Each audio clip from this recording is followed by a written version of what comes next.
इस्लामपुर नगर पालिका चेयरमैन कन्हैया लाल अग्रवाल के साथ इस्लामपुर अनुमंडल अस्पताल में कार्यरत एक नर्स द्वारा दुर्व्यवहार करने का आरोप लगा है। उस मामले को लेकर इस्लामपुर शहर तृणमूल कांग्रेस और इस्लामपुर नगर पालिका पार्षदों ने बुधवार दोपहर इस्लामपुर अनुमंडल अस्पताल अधीक्षक सूरज सिन्हा से नर्स के खिलाफ मौखिक शिकायत दर्ज कराई है। गौरतलब है कि इस्लामपुर शहर के खुदीरामपल्ली इलाके में रहने वाले प्रणब दत्ता की पिछले शुक्रवार को उचित इलाज के अभाव में मौत हो गई थी। मौत के बाद इलाज में लापरवाही का आरोप लगाते हुए परिजनों द्वारा किए गए विरोध प्रदर्शन के कारण इस्लामपुर अनुमंडल अस्पताल में तनाव फैल गया। घटना की खबर मिलते ही इस्लामपुर नगर पालिका चेयरमैन कन्हैया लाल अग्रवाल अस्पताल पहुंचे। वे इस्लामपुर अनुमंडल अस्पताल की रोगी कल्याण समिति के चेयरमैन भी हैं। परिजनों की शिकायत सुनने के बाद जब वे अस्पताल में कार्यरत नर्सों से मामले की जानकारी लेने गए तो वे भड़क गए और नर्सों को उनके दुर्व्यवहार के लिए डांटा। चेयरमैन के साथ हुए दुर्व्यवहार की जानकारी मिलने पर इस्लामपुर नगर पालिका के पार्षदगण नाराज हो गए। इस घटना के बाद नगर पालिका के पार्षदों ने बुधवार को अस्पताल अधीक्षक से मौखिक शिकायत कर कार्यरत नर्स के खिलाफ उचित कार्रवाई की मांग की। दूसरी ओर नगर पालिका के पार्षदों की शिकायत सुनने के बाद इस्लामपुर अनुमंडल अस्पताल के अधीक्षक सूरज सिन्हा ने मामले की जांच का आश्वासन दिए। আমাদের এখানে কিন্তু অনেকে রোগী পরিষেবা পাচ্ছে, অনেকে মনে করেন যে পাচ্ছে না। তাদের মধ্যে দুই একজন হয়তো বলে দিল যে আমরা রোগী পরিষেবা পাই না, তখন তাদের সাথে তারাও যোগ হয়ে গেল। তখন আমাদের তো সরকারের বদনাম হচ্ছে, কারণ লক্ষ লক্ষ টাকা আমাদের স্বাস্থ্য খাতে খরচ হচ্ছে। আমি এটাই বললাম যে আপনার 2011 সালে যে মুষ্টিমেয় কয়টা ডাক্তার ছিল, এখন ডাক্তারের সংখ্যা বেড়েছে, হাসপাতালে পরিকাঠামোগত বেড়েছে, তারপরেও রোগীরা কেন বলবে আমরা পরিষেবা পাই না। রোগীদের ফার্স্ট পরবর্তীতে আমরা বললাম 1 নম্বর এজেন্ডা ছিল যে আমাদের চেয়ারম্যানের সাথে যে মিসবিহেভ হলো তার তার দৃষ্টান্তমূলক শাস্তি। 2 নম্বর আমাদের যে মেন ইস্যু ছিল যে রোগীরা যাতে সেকেন্ড টাইম আর বলতে না পারে যে আমরা এখানে হাসপাতালে রোগী পরিষেবা পাই না। যেই বলুক, 2-1 জন বলবে, ওটাও যাতে না হয়। দুর্ব্যবহারটা হলো সেটাকে বিষয়ে আপনারা কোনো প্রশ্ন জিজ্ঞেস করলেন? হ্যাঁ, ওরা আমাদের ফার্স্ট এজেন্ডা ছিল আমাদের যে এরকম একটা রোগী কল্যাণ সমিতির চেয়ারম্যান আপনার যে নার্স যে এরকম মিসবিহেভ করলো, আমরা এটা সুরাহা চাই। কি করছেন বলেন। নার্সের সুপারিনটেন্ডেন্ট ওনারা লিখিতভাবে কমপ্লেন করেছে, কি করেছে কমপ্লেনটা কি করেছে লিখিতভাবে দিয়েছে, সুপারকে দিয়েছে। সুপার বলছে টাইম চাইছিল 5 দিন 6 দিন, আমরা 5 দিন 6 দিন না, আমরা বলে দিলাম যে 72 ঘন্টার মধ্যে আমাদের এটা সুরাহা চাই যে এনার সাথে এরকম মিসবিহেভ কেন হলো, ওনার দৃষ্টান্তমূলক শাস্তি চাই। তো উনি বললেন যে আমি তো শাস্তি দিতে পারি না, শাস্তি দেবে হায়ার অথরিটি, আমরা জানাবো হায়ার অথরিটি। আর আমাদের চেয়ারম্যানের সঙ্গে রোগী কল্যাণ সমিতির চেয়ারম্যান এবং আমাদের চেয়ারম্যান ওনার সঙ্গে যে নার্স আমার সামনে যে দুর্ব্যবহার করেছে সেটা আমরা কাম্য মনে করিনি। আমরা সুপারের কাছে সব কাউন্সিলররা এসেছিলাম এবং ইসলামপুরের নাগরিকরাও এসেছিলেন। তারা দৃষ্টান্তমূলক শাস্তির আমরা দাবি করলাম।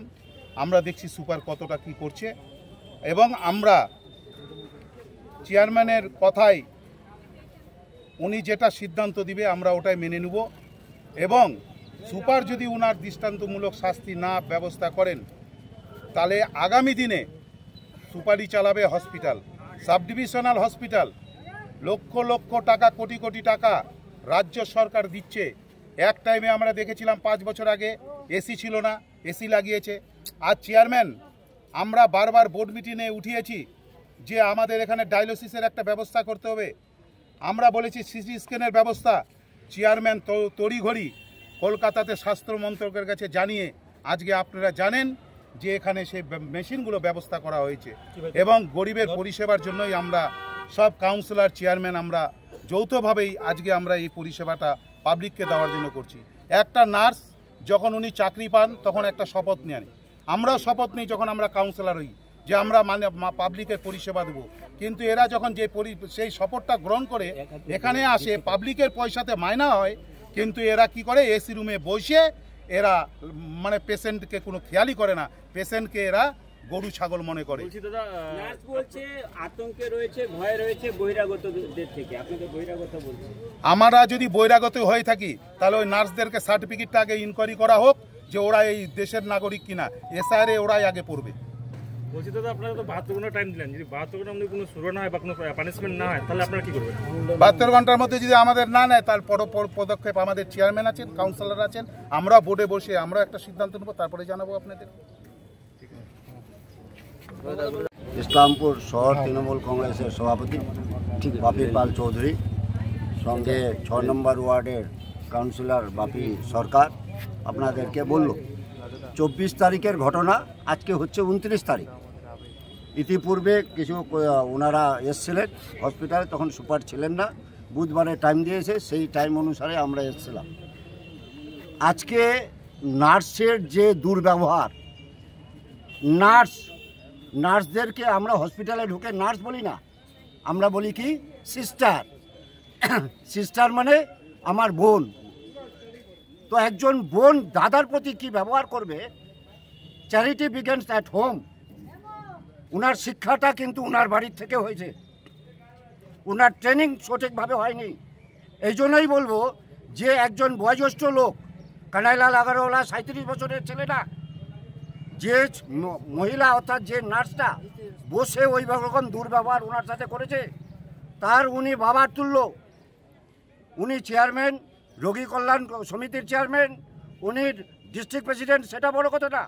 একটা বয়োজ্যেষ্ঠ লোককে কি করে সম্মান দিতে হয় সেইটুকু সামান্যতম জ্ঞান ওনার নাই। আজকে আমাদের চিন্তা করতে হচ্ছে, আন্তর্জাতিক নার্স দিবস, ফ্লোরেন্স নাইটিঙ্গেলের জন্মদিনটাকে পালন করা হয় আন্তর্জাতিক নার্স দিবস হিসাবে। আজকে নার্স শুধু পেশা না, ইসলামপুর হসপিটাল তথা সমস্ত নার্সবাসীকে, নার্সের যারা চাকরিরত রয়েছেন তাদের প্রতি আমার এই মেসেজটা যাক যে নার্সিংটা কোনো পেশা নয়, এটা সেবা। সেই সেবার থেকে ওনারা নিজেদেরকে সরিয়ে রেখেছেন, যার ফলপ্রসূ একটা জলজন্ত প্রাণ সেদিনকার চলে গেছে। এহেন দুঃখজনক ঘটনাকে কেন্দ্র করে আমরা সকলে সমবেতভাবে এসেছিলাম সুপারের কাছে। সুপার অ্যাসুয়ার করলেন বাই দিস উইক উনি এটা ডিসিশন দেবেন। ইন দ্য মেন টাইম আমরা জানতে পারলাম সমস্ত নার্সেরা লিখিতভাবে সুপারকে জানিয়েছে। তার মানে সুপার সিক করেছিল। সুপার বলতে অস্বীকার করলেন না স্বীকার যে উনি শোকজ করেছেন কিনা। কিন্তু হ্যারাস নার্সের যিনি হেড ছিলেন, ওনাকে আমি ব্যক্তিগতভাবে চিনি না, উনি বললেন আমরা লিখিতভাবে সুপারকে দিয়েছি।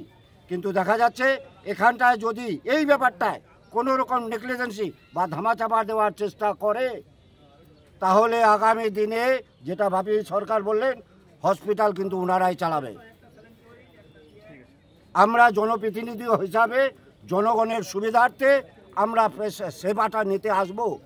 সেখানটায় যদি সেবায় কোনো গাফিলতি দেখি, তাহলে আমরা ঊর্ধ্বতন কর্তৃপক্ষের দৃষ্টি আকর্ষণ করতে বাধ্য থাকব।